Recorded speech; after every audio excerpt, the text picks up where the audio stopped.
Before I recite message number 19, I'd like to share with you a dream I had the night before I received the message. In the dream, I am standing in a white room. The walls are white, the floor is white, and the ceiling is white. The ceiling is about 3 stories high. And in the middle of the room, there is a very tall ladder. However, the ladder is not tall enough to reach the ceiling. As I look up, I notice that there is recessed lighting in the ceiling. All of the bulbs are lit except for one. And then I notice that with this bulb not working, the room is dim. Then a man comes from the right.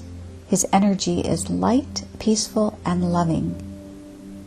He sees immediately the problem, that the light bulb has gone out. And without thinking, he happily starts climbing the ladder. He runs out of steps, however, but he keeps climbing. He doesn't realize that the steps are missing. I'm watching as he is literally walking on air and continuing to rise. I think to myself, as soon as he realizes there's no ladder there, he's going to start falling. And I have an image in my mind of Peter walking on water with Jesus, and then he begins to doubt, and he falls in the water. Then I notice that the man unscrews the old light bulb, puts in the new light bulb, twists it, and turns it on. But it is at this moment when he looks at his feet and notices there is no ladder. And sure enough, just as I predicted, he immediately starts falling through the air.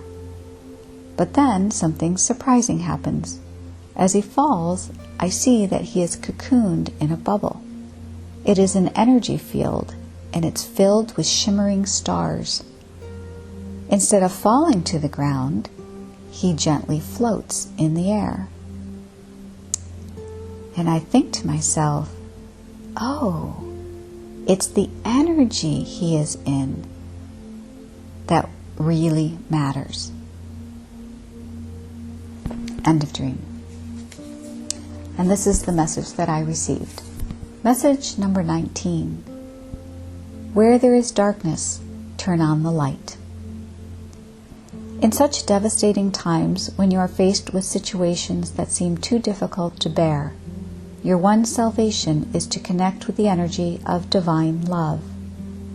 You believe that to deal with a problem accurately, you must face it head-on by immersing yourself in the energies of sadness, fear, and chaos. This dream teaches you how to respond to a situation in which the light has gone out. Where there is darkness, there is a need for light. Recognizing the problem as a broken light bulb, you clearly know what to do. You are sent wherever there is a need for light. Contained within you are the energies of love, peace, and joy. We ask you to bask in these energies and then enter the room. These energies are what help you fulfill your mission. Now, you may ask, what am I here to do? You look around and see so much devastation, you don't know where to start. Look up and see what the problem is. The light has gone out. Without light, the room has become dark. You are sent to climb the ladder of consciousness and turn on the light. You may believe this task is too difficult for you to accomplish, or that you may be hurt in your attempt to be helpful. We assure you that allowing the divine energies to be felt and experienced by you is all you need to ensure your safety and fulfill your mission. Your eagerness to help wherever you see a need is actually your divine knowing of why you are here. It is not a sacrifice mission, it is a mission of mercy.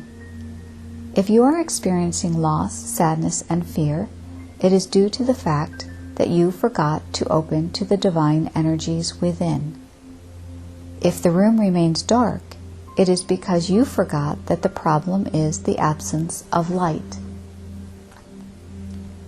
We realize that this is a complete shift from what you normally would do when a situation calls for your help.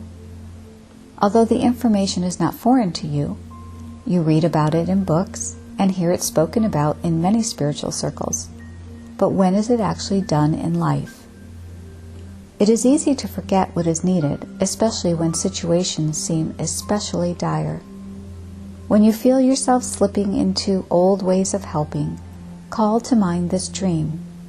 It will help direct your efforts to the real need and shift your attention upward. Then take a moment to call forth the divine energies within you. Allow these energies to be experienced, and then visualize yourself climbing upward into your shared consciousness with the one in need. Imagine replacing the light bulb. Then rest your efforts and observe while continuing to experience divine energies.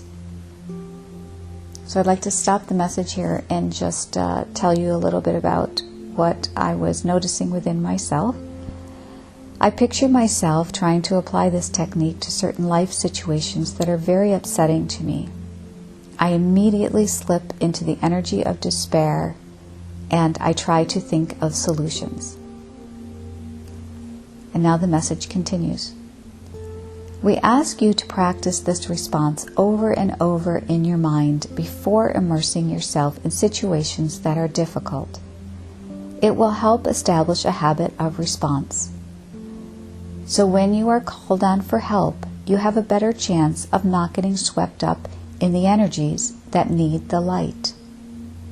If you do find yourself slipping, call to mind the dream right then and there.